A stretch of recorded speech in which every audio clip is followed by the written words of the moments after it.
Pessoal, como vocês devem estar acompanhando, está acontecendo agora o julgamento daqueles 8 correios envolvidos na tentativa de golpe de Estado. E os bolsonaristas estão fazendo recortes só na parte que convém para eles, espalhando no X que nem os doidos, né? Espalhando recorte, para tentar dar a entender que o Bolsonaro é inocente. Eu não sei exatamente qual é o objetivo deles, porque não vai mudar em nada o caso do Bolsonaro, já está farto de provas. Mas eles estão espalhando isso talvez para tentar manter fiel aquele gado, né? Aquele público que ainda acredita no Bolsonaro. Porque eles sabem que se essas pessoas perderem a fé no Bolsonaro como um homem inocente, um homem antissistema, um homem que nunca praticou corrupção, Bolsonaro vai perder voto e eles também. Então a impressão que dá é essa, eles ficam mentindo no X para tentar espalhar que o Bolsonaro é vítima de uma perseguição. Lembrando que é só o primeiro processo do Bolsonaro, né? Ainda tem o caso das joias e ainda tem aquele caso das vacinas, da Covid, que pode também o PGR acabar denunciando ele. Mas enfim, o primeiro corte que eles estão fazendo, espalhando, pessoal, foi uma pergunta que o Luiz Fux fez para o Mauro Cid. Que eu achei uma pergunta bem boba, até inclusive, né? O Luiz Fux é um juiz, é um magistrado, é um ministro da Suprema Corte. Ele chega para o Cid e pergunta: o senhor falou várias vezes, né, dessa reunião, dessa minuta, e ela foi assinada? Aí o Cid nega: não foi assinada. Aí os bolsonaristas estão espalhando nas redes sociais que, tá vendo, não teve golpe, porque o Cid falou que ele não assinou a minuta, não teve golpe, não sei o que, blá blá blá. Teve até um bolsonarista que falou isso pra mim. Aí eu respondi pra ele: olha, eu mandei uma mensagem no WhatsApp que eu ia comer a sua mulher. Tudo bem? Eu não enviei. Tudo bem? Porque é a mesma coisa, pessoal. Na verdade, se o Bolsonaro tivesse assinado a minuta, aí sim, que não é bem a minuta, né? Ia ter um documento redigido a partir da minuta, aí sim seria o golpe concretizado. Porque o golpe, quando se concretiza, é quando você dá o decreto. Agora, não existe no Brasil o crime de golpe de Estado. Existe o crime de tentativa de golpe de Estado. Porque se você concretiza o golpe, você não pode mais ser julgado, porque você domina tudo. O judiciário, o Congresso, a polícia, as leis. Aí quem que vai prender você? Ninguém. Então só existe o crime de tentativa de golpe. Então só o fato do Bolsonaro ter se reunido com os 3 chefes das Forças Armadas e ter apresentado um tipo de minuta que ele queria decretar uma GLO ou estado de sítio, sem motivo nenhum, que o país não estava com ameaça estrangeira, não tinha possibilidade de guerra, não tinha nada ameaçando o Brasil. Então não tinha o porquê ele decretar essa GLO. Ele ia decretar a GLO por quê? Só porque ele perdeu as eleições? Isso não existe, pessoal. Isso é golpe de Estado, tá? Então só o fato dele ter se reunido com esses 3 chefes já mostra que ele tinha intenção. Isso chama-se tentativa de golpe. E outra contradição que eu vejo nisso, pessoal, os bolsonaristas, porque até ontem eles estavam falando que não tinha minuta. O próprio Bolsonaro falou em algumas vezes que foi perguntado: cadê essa minuta? Não tinha minuta nenhuma, não tinha minuta. Agora, se não tinha minuta, como é que eles estão usando uma minuta que não foi assinada para defender o Bolsonaro? Tinha ou não tinha minuta? Porque ontem eles falaram que não tinha minuta. Hoje eles admitem que tem a minuta, mas que o Bolsonaro não assinou. Você viu como eles são contraditórios? Uma minuta que até ontem não existia, hoje eles admitem que ela existe, mas o Bolsonaro não assinou. Enfim, contradição deles, né, pessoal? O advogado do Bolsonaro postou um áudio do Mauro Cid dizendo que o Bolsonaro não ia assinar a minuta, que ele não ia ceder a pressões. Só que durante esse áudio, pessoal, o advogado dele é tão burro que no áudio ele incrimina outras pessoas. Ele fala que o Bolsonaro estava sendo pressionado por empresários que estavam financiando aqueles acampamentos, como o velho da van e o dono da Coco Bambu. Aliás, grave essas empresas, viu? Que são empresas que financiam um golpe de Estado para causar mal para milhares de brasileiros. Essas empresas eu não gasto um centavo nessas lojas, tá? Só para deixar claro, acho que nenhuma pessoa de bem deveria comprar nessas lojas. E falou também do Pazuello, que estava pressionando para o Bolsonaro assinar e dar um golpe de Estado.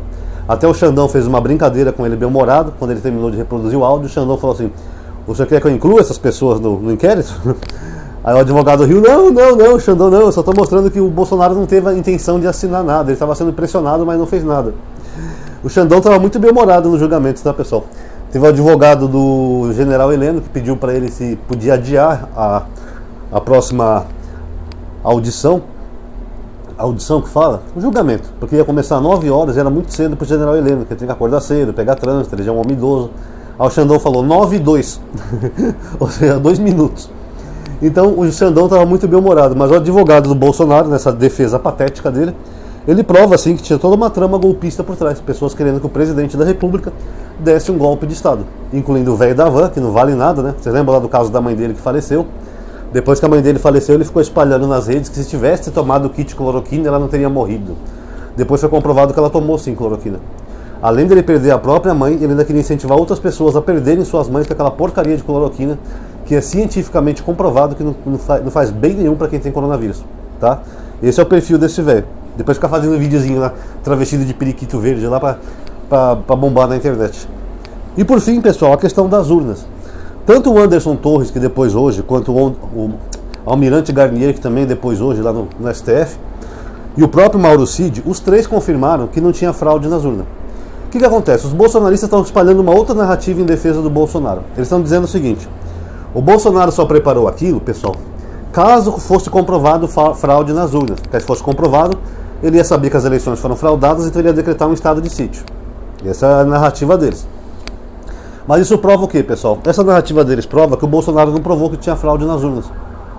Até porque se ele tivesse provado, como eles dizem, ele teria assinado a tal minuta. Então se ele não assinou é porque não foi provado que teve fraude nas urnas. Segundo, isso mostra que cai por terra aquela narrativa deles, de que as urnas eram fraudadas. Ah, é porque o Lula fraudou as urnas, que o Xandão que colocou o Lula de novo no poder. Não, o Bolsonaro, todos eles sabiam que as urnas não foram fraudadas. O Mauro Cid chega a mencionar lá um militar que participou lá da auditoria do STF a pedido do Barroso. Também falou que não encontrou fraude nenhuma. O Bolsonaro queria que ele fizesse um relatório dúbio para dar a entender que tinha fraude. Mas no fim não tinha fraude nenhuma, pessoal. E o Bolsonaro sabia disso o tempo todo.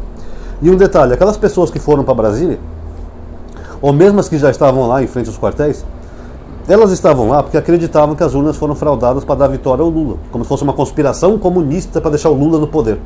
Era isso que passava na mente delas, porque o Bolsonaro mentia que tinha uma sala secreta. Nunca teve. O Xandão mostrou lá onde é computadorizado os votos, chamou os chefes de partido, não tem sala secreta nenhuma. Bolsonaro mentia que tinha um tal de código-fonte que nunca foi entregue nem nada. O código-fonte foi disponível 2 anos antes das eleições. Só os militares tiveram acesso 2 vezes aos códigos-fonte e não encontraram nada. Tanto que naquela CPI que foi feita em Brasília, um daqueles malucos que foi lá quebrar tudo em Brasília, o relator perguntou para ele: por que o senhor veio aqui para Brasília? Eu vim por causa do código-fonte. Aí o relator perguntou para ele: o que é o código-fonte? Eu não sei. Aí o relator falou: como é que é? O senhor sai da sua cidade, do seu estado, vem aqui para Brasília quebrar tudo por uma coisa que o senhor não sabe o que é?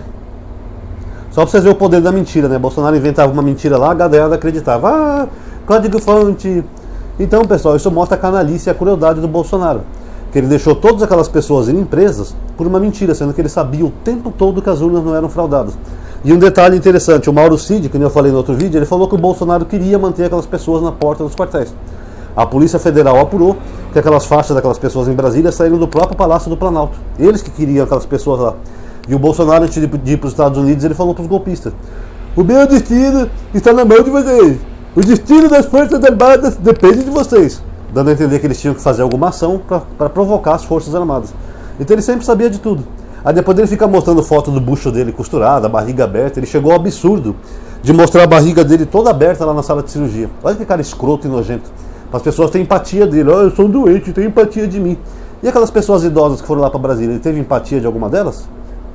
Pessoas velhas que foram presas acreditando nas mentiras dele? É um pilantra de marca maior, né, pessoal? Nunca teve fraude nenhuma nas urnas, ele sempre soube disso. Era só desculpa para dar um golpe de Estado, tá? E é isso aí, pessoal. Eles estão espalhando essas narrativas aí. Teve até um que colocou assim, que mostrou uma foto do Bolsonaro cumprimentando o Mauro Cid. Ah, esse presidente é macho, digno, não sei o quê. É o mesmo presidente que ficou quase 15 minutos trancado no banheiro antes do julgamento, tá? E outras, eles vão criando uma ilusão na cabeça do gado, como se o Bolsonaro não tivesse acontecendo nada. Ó, o Bolsonaro ainda é meu candidato, vai ser presidente em 2026. Digo, gente, o julgamento dele já está chegando ao fim. Em 2026 ele já vai estar em cana há um bom tempo. E eles ficam criando essa narrativa. Eu até respondi um desses aí no Twitter, eu falei assim: Bolsonaro na papuda. Ah, como o Bolsonaro é forte, é o nosso candidato a presidente. Porque é loucura, gente, eles ficam alimentando uma fantasia impossível. Não tem como o Bolsonaro ser presidente. O julgamento dele já está na fase final. Depois que acabar essa fase de ouvir os réus, eu não sei quando vai terminar, porque depende do tempo que demorar cada réu. Pode ser que termine essa semana, pode ser que termine até quinta-feira, pode ser que dure até a semana que vem, não sabemos. Mas aí depois vai ter um julgamento lá no plenário, os 5 ministros vão dar o voto deles, se o Bolsonaro é condenado ou não. Desconfio que pode haver divergência do Fux, tá? Que o Fux está meio estranho, né? Ele está sinalizando para bolsonaristas, mas eu preferia que o julgamento fosse unânime, porque sendo unânime não cabe muito recurso. Se não couber muito recurso, o advogado vai apresentar só um recurso ou outro, o Xandão já vai negar e determinar o cumprimento de pena. É isso que acontece. Então nós estamos aqui agora em junho, né? Em junho agora acaba essa fase. Eu acho que é o julgamento agora que vai declarar ele culpado, pode ser... Nós estamos no começo de junho, né? Pode ser em julho, quando os ministros vão declarar que ele é culpado.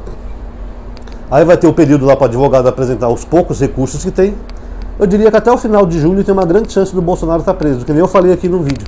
Então eu acho que até o final de julho acaba essa palhaçada. Isso se ele não fugir, der no pé que nem a Zambelli, ou se matar. Vamos aguardar agora quando vai ser o depoimento dele, que o dele vai ser o mais interessante, pessoal. Diz que ele está com um pendrive lá com mais de 11 horas de vídeos, tudo mentira e fake news, aquelas mentiras dos apoiadores dele para usar em defesa dele. Eu não sei se o Xandão vai permitir rodar vídeos, né? Até porque 11 horas de vídeo, pessoal, haja saco, né? E é tudo mentira, pessoal, todas as mentiras da cabeça dele. No máximo ele vai falar as mentiras de sempre. Eu não assinei minuta nenhuma, tá ok? Eu sou inocente, não teve golpe nenhum. Que golpe tu tava na Disney, pô? Ele vai lá com as mentiras dele. Isso se ele não desmaiar ou se borra todo, né? O Mauro Cid, quando foi preso, desmaiou 2 vezes. Nas 2 vezes que ele foi preso. O filho dele, o Flávio Bolsonaro, quando foi candidato no Rio de Janeiro, ele desmaiou durante o debate. Ele foi perguntado lá sobre o quê. Ele começou a passar mal e desmaiou. E dizem que ele se borrou todo. Então a gente vê que esses golpistas, eles são machões quando eles estão com o poder na mão, né? Quem manda também, eu sou o presidente. Cala a boca! Cala a boca! Aí é o machão, meu valentão, é o tigrão. Agora, quando eles estão já coados, né, perde o poder, tudo fica desmaiando, cagando e se internando em hospital. Que nem a Zambelli. Ah, eu tenho muita doente, eu não posso pegar prisão. Bolsonaro é a mesma coisa. É um covarde, é um frouxo que quando estava na presidência pintava e bordava, né, bancava o machão, mas ele não passa de um covarde. Tá? A verdade é essa.